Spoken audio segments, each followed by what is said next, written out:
Nigeria, a land rich in faith, culture and promise, but yet over the years, it has become a land soaked in pain.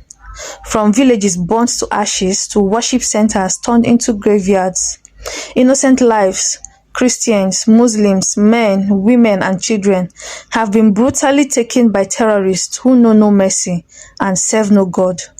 And now the world is beginning to take notice. Just days ago, the United States began responding to reports of the ongoing buying in Nigeria. Nigeria already tagged as a country of particular concern. And then also yesterday, the US President Donald J. Trump made a bold statement that has stirred conversation across the globe. In his statement, he said, if the Nigerian government continues to allow the buying of Christians, the USA will immediately stop all aid and assistance to Nigeria and may very well go into that now disgraced country, gone a-blazing, to completely wipe out the Islamic terrorists who are committing these horrible atrocities. I am hereby instructing our Department of War to prepare for possible action.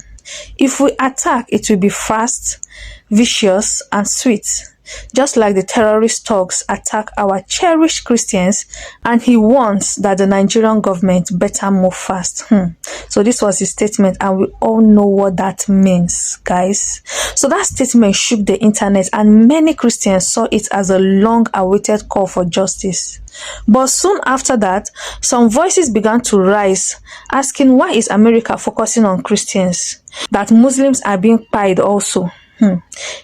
Yes, Christians have suffered greatly, but so have Muslims. And so have countless innocent people who had nothing to do with this conflict. But the question is, who suffers the most? The earlier we understand that this is not a war between faiths, this is a war between evil and humanity.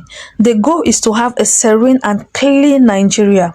If the United States or any other country chooses to act, it must not be seen as a fight for one religion against another, but as a fight for life itself. Because every Nigerian, whether Christian or Muslim, deserves to live in peace. Every farmer deserves to return home safely. Every mother deserves to see her children grow. And every believer deserves to worship without fear, guys. So let's not turn this into another argument. Let's not allow hate to divide us again. Because in truth, the terrorists attacking Nigeria do not care.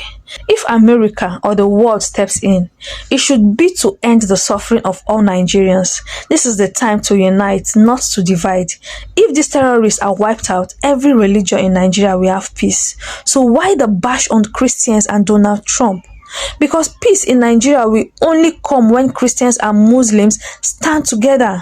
When we stop pointing fingers and start holding hands. So many Nigerians are reacting to this statement made by Donald Trump and for putting Nigeria as a country of particular concern, guys. So what do you really think about this whole saga? Do you think this fight is just for the Christians alone? Because to me, I believe it is a fight for both the Christians and the Muslim. If one terrorist is brought down, that environment, be you Christian or Muslim living in that environment, you are safe. Let's pray for Nigeria, guys. Let's stand for peace. Let's stand for humanity. Let's say no to terrorism. That is the most important. Thank you for watching. And do not forget to subscribe to my channel for more videos. Bye.